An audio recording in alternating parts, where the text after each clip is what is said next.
नमस्कार विद्यार्थी मित्रांनो, इयत्ता 8वी गणित विभाग 1 प्रकरण पहिलं परिमेय व अपरिमेय संख्या। मित्रहो, सपनाज होम स्कूलिंग चॅनलमधून गेल्या वर्षी आपण इयत्ता 7वीत असताना उत्कृष्टरित्या गणिताचा अभ्यास समजावून घेतलेला आहे। आपण आता 8वीत आलोत। 8वीतील गणिताचा अभ्यास समजून घेण्यासाठी आपण सपनाज होम स्कूलिंगला भेट द्या आणि Sapna's home schooling चॅनलमधून Shri खोडदे sir आपलं स्वागत करतोय। गणितातील प्रकरण पहिलं परिमेय संख्या व अपरिमेय संख्याविषयी माहिती। आता या प्रकरणामध्ये आपण काय शिकणार आहोत? या प्रकरणामध्ये आपण 5 गोष्टी शिकणार आहोत। काय शिकणार आहोत? 5 गोष्टी। पहिलं काय? 1. परिमेय संख्या रेषेवर दाखविता येणे। दुसरं शिकणार आहोत परिमेय संख्यांची तुलना करता येणे। तिसरं शिकणार आहोत परिमेय संख्या दशांश रूपात मांडता येणे। चौथं शिकणार आहोत अपरिमेय संख्या ओळखता येणे। 5वं शिकणार आहोत अपरिमेय संख्या सुद्धा संख्या रेषेवर मांडता येणे। या 5 गोष्टी या प्रकरणातून आपण शिकणार आहोत। मग त्यासाठी आपण सराव करूया। चला, त्यापूर्वी आपण गेल्या वर्षी इयत्ता 7वीत काय शिकलो गणितामध्ये? तर नैसर्गिक संख्यांचा समूहाविषयी माहिती घेतली आहे ना? आठवते ना तुम्हाला? 1 2 3 4 5 6 7 8 9 10 11 12 वगैरे वगैरे किती काही अनंत अशा संख्यांच्या समूहाला नैसर्गिक संख्या समूह म्हणतात। दुसरं आपण काय शिकलो? पूर्ण संख्यांचा समूह। आता नैसर्गिक संख्या वेगळ्या आणि पूर्ण वेगळ्या। पूर्ण संख्येच्या समूहामध्ये 0 1 2 3 4 5 6 7 8 9 10 11 12 13 100 200 1000 काय असेल ते, तर अशा समूहाला पूर्ण संख्या समूह म्हणतात। म्हणजे नैसर्गिक संख्या 1 पासून सुरू होतात, पूर्ण ह्या 0 पासून सुरू होतात। हा फरक आहे। तिसरं आपण काय शिकलो? पूर्णांक संख्या समूह। पूर्णांक संख्या समूह आपण शिकलो। आता पूर्णांक संख्या समूह कसा असतो बघा, तर याच्यामध्ये एक संख्या रेषा असते, हिच्या मध्यभागी 0 असतो। 0 पासून उजवीकडं 1 2 3 4 ठराविक एकक अंतर घेऊन जर आपण संख्या मांडत गेलो तर या धन संख्या असतात। आणि 0 पासून डावीकडे ठराविक अंतर, तेच अंतर सारखं ठेवून आपण ऋण 1 ऋण 2 ऋण 3 ऋण 4 अशा मांडत गेलो तर त्याला ऋण संख्या म्हणतात। इकडल्या धन संख्या, इकडल्या ऋण संख्या, डावीकडील ऋण उजवीकडील धन, असा हा पूर्णांक संख्यांचा समूह आपण शिकलेलो आहोत। आता चौथं काय शिकलोय आपण? परिमेय संख्यांचा समूह। परिमेय संख्या म्हणजे काय?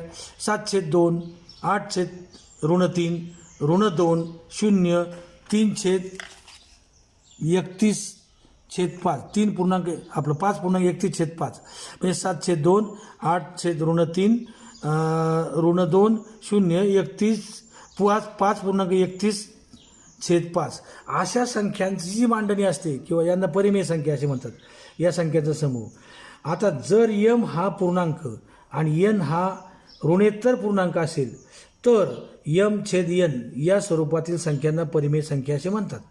2 परिमेय संख्यांचा दरम्यान असंख्य परिमेय संख्या असतात। म्हणजे उदाहरण सांगायचं म्हटलं तर इथे एक लक्षात घ्या, 2 परिमेय संख्या, आता इथं ऋण 1 आहे आणि इथं ऋण 2 आहे, याच्यामध्ये असंख्य परिमेय संख्या आहे। किंवा इथं 0 आहे, इथं 1 आहे, ह्याच्यामध्ये असंख्य परिमेय संख्या आहे। मग हे लक्षात घ्या। तर कोणत्याही 2 संख्येच्यामध्ये असंख्य परिमेय संख्या लपलेल्या असतात। या वर्गात आपण परिमेय संख्यांचा अधिक अभ्यास करणार आहोत आणि अपरिमेय संख्या म्हणजे काय हेही शिकणार आहोत। तरी ते आपल्या पुढील उदाहरणावरून लक्षात येईल। विद्यार्थी मित्र, आता एक गोष्ट समजून घ्या। आता इयत्ता 8वीच्या गणितात परिमेय व अपरिमेय संख्या हे आपण प्रकरण पाहत आहोत। सराव संच 1.1 मधलं संख्या रेषेवर परिमेय संख्या दाखवता येणे हा पहिला भाग। आपण 5 घटक शिकणार आहोत ना याच्यामध्ये, त्यापैकी हा पहिला भाग काय? संख्या रेषेवर परिमेय संख्या दाखवता येणे। उदाहरण पहिलं, संख्या रेषेवर पुढील परिमेय संख्या दाखवा। आता काय दाखवायचं आहे? 3/2 आणि 5/2 आणि ऋण 3/2 ह्या संख्या दाखवायच्यात। आता मित्र, एक संख्या रेषा मी तुम्हाला काढून दाखवलेली आहे। या संख्या रेषेवर मध्यभागी 0 हा बिंदू घेतलेला आहे आणि आपल्याला या ठिकाणी एक गोष्ट लक्षात घ्या, छेदाला 2 2 2 आहेत। मग याचे ठराविक अंतराने असे मी भाग पाडलेले आहेत, साधारणतः 2-2 सेंटीमीटरच्या अंतराने असे भाग पाडलेले आहेत आणि ते भाग का पाडलेले तर छेद 2 आहे म्हणून, म्हणजे एका एककाचे 2 भाग पाडलेत, परत एका एककाचे 2 भाग पाडलेत, अशा पद्धतीने दाखवा. कारण छेद 2 आहे म्हणून इथं छेद 2 समान छेद आहे, आणि जर समान छेद नसेल तर तो समान करून घ्यावा लागतो. तसंच इकडं आता ही धन बाजू, ही बाजू धन म्हणजे त्याला आपण असं म्हणतो, आणि ही बाजू ऋण त्याला आपण असं म्हणतो, ऋणचिन्ह देऊन म्हणतो. आता पहिली संख्या आपल्याला दाखवली आहे 3/2, हिला ऋणचिन्ह नाही आहे, 3/2 बरोबर. आता बघा या शून्यापासून इकडं आता 3/2, 3/2, 3/2 याचा अर्थ काय बरं, 3 गुणिले 1/2, 3 गुणिले 1/2 असा याचा अर्थ आहे. लक्षात घ्या, 3/2 याचा अर्थ 3 गुणिले 1/2 असं याचं रूप आहे. म्हणजे 1/2चे भाग 3 वेळा. मग आता हा इथून याचा अर्धा केलेला आहे, हा 1 भाग, हा 2 भाग, हा 3 भाग. मग इथं 3/2 येतो. बघा इथं या तिसऱ्या भागात 3/2 येतो, 1, 2 आणि 3 बरोबर. मग इथं 3/2 आला. त्यानंतर दुसरी संख्या काय आहे 5/2, ती सुद्धा धनची कारण तिला ऋणचिन्ह नाही. 5/2 बरोबर, म्हणजे 5 अंशाचा 5 तसा गुणिले 1/5 असा त्याचा अर्थ आहे. याचं रूप म्हणजे याचा गुणाकार असा आहे. मग आता एका 5/2 सॉरी एका भागाचे 2 केले आपण, म्हणजे अर्धा अर्धा अर्धा किती वेळा घ्यायचा आहे 5 वेळा. हा एक अर्धा, हा दुसरा अर्धा, हा तिसरा अर्धा, चौथा अर्धा आणि 5वा अर्धा. इथं जी येणार ती संख्या 5/2 येणार बरोबर, अशी येणार. आता तिसरी संख्या काय आहे ऋण 3/2, ऋण 3/2 म्हणजे बरोबर 3 गुणिले 1/2. पण ती ऋण बाजूला मांडायची, कारण इकडे मांडायची ती, ह्या ऋण तिला वजा चिन्ह असल्यामुळे ती ऋण बाजूला मांडायची. मग आता बघा इथून हा 1/2, हा पूर्ण 1, आणि हा म्हणजे 1, 2 तिसरा भाग म्हणजे ऋण 3/2 इथं आलं. कळलं. आपण यांना नावं देऊ. पहिला आपण दाखवला ए, दुसरा आपण दाखवला बी, आणि तिसरा आपण दाखवला सी. म्हणजे 3/2 किंवा 3/2 हे आपण इथे दाखवलं धनमध्ये, 5/2 इथे आपण दाखवलं धनमध्ये, आणि ऋण 3/2 इथे दाखवलं आपण ऋणमध्ये. अशा पद्धतीनं हे उदाहरण आपल्याला सोडवता येतं. आता पुढचं उदाहरण पाहू आपण. मित्र, उदाहरण दुसरं असं आहे 7/5. दुसरं संख्या आहे ऋण 2/5. तिसरी संख्या आहे ऋण 4/5. ही संख्या रेषेवर दाखवा. तर आपल्याला संख्या रेषा एक काढून घ्यायची बरोबर. संख्या रेषा आपण पट्टीने काढून घेऊ, म्हणजे सरळ येईल ती.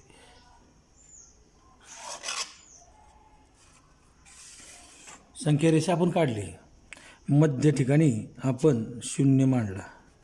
ठराविक अंतर आपण आता अंदाजे घेऊ, 1, 2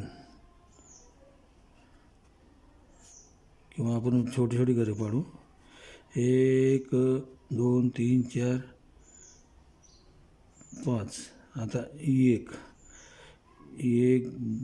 2, 3, 4, 5 ही धन बाजू आहे बरं का. 1, 2, 3, 4, 5, 3 असंच आपण इकडं डाव्या बाजूला संख्या रेषा काढू. 1, 2, 3, 4 आणि 5. आता मी हे 5 भाग का पाडले तर छेद 5 आहे म्हणून आपण ठराविक एक आपल्याला उत्तर काढता यावं म्हणून 1 ऋण 1, 1, 2, 2, 3, 4, 5 ऋण 2. कळलं. आता 1 2 3 4 5 ऋण 3. आता इथपर्यंत कळलं आपल्याला. आता बघा, आता पहिलं गणित, पहिली संख्या काय आहे? 7/5. 7/5 ही संख्या आपल्याला संख्या रेषेवर दाखवायची आणि ती धन आहे कारण तिला वाजा चिन्ह नाही आहे. मग आता 1 2 3 4 5 6 7 या ठिकाणी पी बिंदू घ्या आपला. असा आपल्याला बिंदू लक्षात घ्यायचा आपल्याला. 7/5 कळलं. हां, दुसरी संख्या काय आहे? ती ऋण आहे. ती ऋण आहे. ऋण 2/5 म्हणजे या बाजूला 2/5.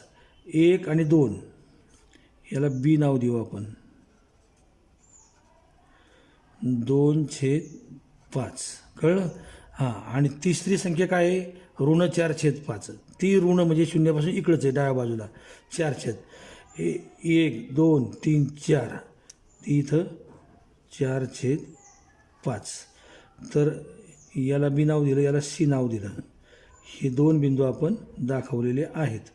म्हणजे आपल्याला संख्या रेषेवर पहिला बिंदू 7/5 दाखवता आला. धन 7/5, ऋण 2/5 आणि ऋण 4/5. या पद्धतीनं आपल्याला हे उदाहरण सोडवता येईल. तर अशी उदाहरणं सोडवत असताना पहिली गोष्ट, छेद कोण आहे, किती आहे तो पहा. छेद 5 आहे. मग आपले एकक जे याचे जे भाग पाडायचे आपल्याला, याचे जे भाग पाडायचे ते 5/5 पाडावं लागतील. छेद 4 असेल तर भाग 4 पाडावं लागले असते. छेद 3 असेल तर 3 पाडावं लागले असते. म्हणजे छेदावर निर्भर आहे याचे भाग किती पाडायचे ते. मग आपल्याला गणित करायला सोपं जातं. तर संख्या रेषेचा वापर करून अशा पद्धतीने आपल्याला उदाहरण सोडवता येतं. आपण पुढचं उदाहरण पाहूया. आता या ठिकाणी तिसरं उदाहरण आपण घेतोय. काय उदाहरण आहे? ऋण 5/8 आणि 11/8 संख्या रेषेवर दाखवा. आता इथे संख्या रेषेवर दाखवण्यापूर्वी या ठिकाणी छेद किती आहे? 8 आहे, हे लक्षात घ्या. मग आता स्पष्टीकरण, छेद 8 आहे. स्पष्टीकरण काय सांगायचं याचं? छेद 8 आहे म्हणून संख्या रेषेवर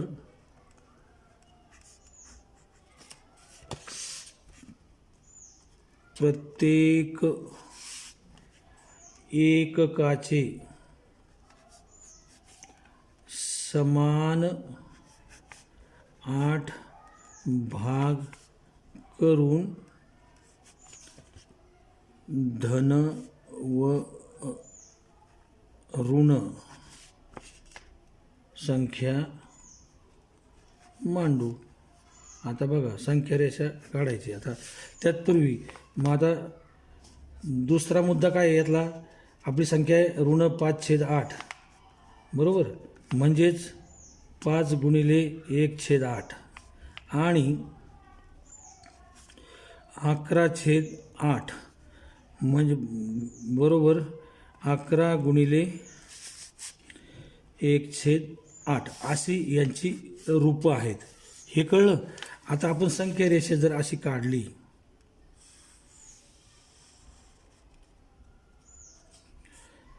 अमर्यादित मध्यभाग दाखवला 0. मग आता आपला 8 भागाचे 1 2 3 4 5 6 7 8. इथं धन 1 1 2 3 4 5 6 7 8. इथं धन 2. तसंच इकडं 1 2 3 4 5 6 7 8. इथं ऋण 1 1 2 3 4 5 6 7 8 ऋण 2. असं कळलं. आता पहिली संख्या काय आहे? 5/8 म्हणजे 5ला 1/8 गुणलं तर 5/8 हे उत्तर येतं. मग 1/8 हा आता आपला प्रत्येक भाग या एकाचे 8 भाग पाडलेले म्हणजे प्रत्येक भाग 1/8 आहे. मग आपलं 5 वेळा घ्यायचं आहे. 1 2 3 बरोबर. आता हे ऋण आहेत बघा, हे ऋण आहेत. 1 2 3 4 आणि 5. इथे 5/8 येईल ही संख्या आपली. कारण ऋण बाजूला मांडायचे. शून्याच्या डावी बाजू म्हणजे ऋण आणि शून्याची उजवी बाजू म्हणजे धन.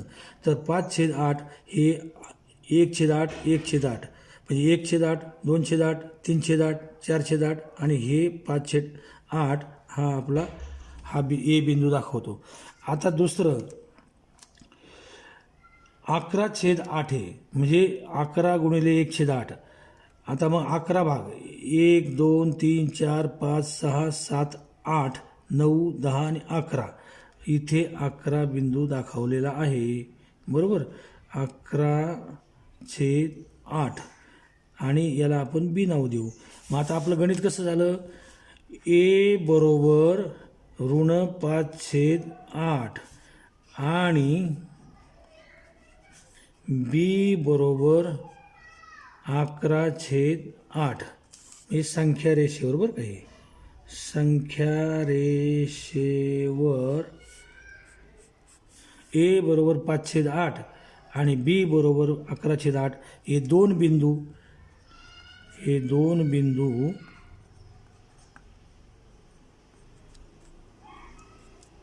दिलेल्या संख्या दाखवतात.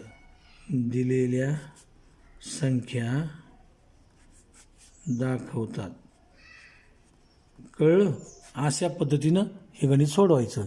आता पुढचं मित्र चौथं गणित आहे 13/10 आणि ऋण 17/10 या संख्या रेषेवर दाखवा. आता काय करायचं. या ठिकाणी छेद 10 आहे. छेद 10 असल्यामुळं प्रत्येक एककाचे 10 भाग पाडायचे आहेत. आपण एक संख्या रेषा काढू. इथं मध्य 0 1 2 3 4 5 6 7 8 9 10 1 झाला. धन 1 2 3 4 5 6 7 8 9 10 2 झाला. आपले 2च घरं बसतात जागा कमी पडते. आता पुढे बघा 1 2 3 4 5 6 7 8 9 10. वास्तविक हे मेजर घेऊन सारखे भाग पाडायला पाहिजे पण आपल्याला भरपूर उरकावं म्हणून आपण घेतोय. ऋण 1 2 3 4 5 6 7 8 9 आणि ऋण 2. आपल्याला 13/10 बरोबर 10 छेद आहे म्हणजेच काय 13 गुणिले 1/10 हे कळलं. म्हणजे 1/10 आता बघा 1/10 भाग पाडायचे. हे सगळे 1/10 भाग आहेत. प्रत्येक भाग 1/10 आहे. तो 13 वेळा घ्यायचा आहे. आणि ऋण 17/10 बरोबर ऋण 17 गुणिले 1/10 असं याचं रूप आहे. म्हणजे आता ऋण इकडली बाजू इथून एवढी बाजू ऋण ही बाजू धन ही धन बाजू आहे ही ऋण बाजू आहे हे समजून घ्या. इथं गोळ होऊन द्यायचं नाही. आता बघा पहिली संख्या 13/10 आपलं 13/10 13 भाग 1/10 13 भाग म्हणजे आता इथं 10 आहे. इथंच आपल्याला 1 2 3 4 5 6 7 8 9 10 11 12 आणि 13 इथे आपला एक भाग आला बघा. याला आपण यल नाव देऊ. काय हरकत कोणतंही नाव द्या. इथे आपला आपण धनला मांडायला पाहिजे ना. 13/10 धन आहे ती संख्या. त्यामुळं या ठिकाणी आपण 17वर जाऊ. ऋण घेऊ आधी. ऋणावर जाऊ. हे 17 1 2 3 4 5 6 7 8 9 10 11 12 13 14 15 16 17 इथं यल नाव द्यायला पाहिजे. इथं नको आहे. 17/10 इथं ऋण येईल बरोबर. आता ही धन 13/10 म्हणजे या बाजूला धन 13/10 म्हणजे 1 2 3 4 5 6 7 8 9 10 11 12 13 इथं यम नाव देऊ आपण. 13/10 ही धन बाजू म्हणजे ही ऋण बाजू. इथून इकडं ऋण इथून इकडं धन. अशा पद्धतीनं आपल्याला ह्या दोन्ही संख्या रेषेवर दाखवता येतात. आता त्यानंतर पुढचं उदाहरण घेऊ.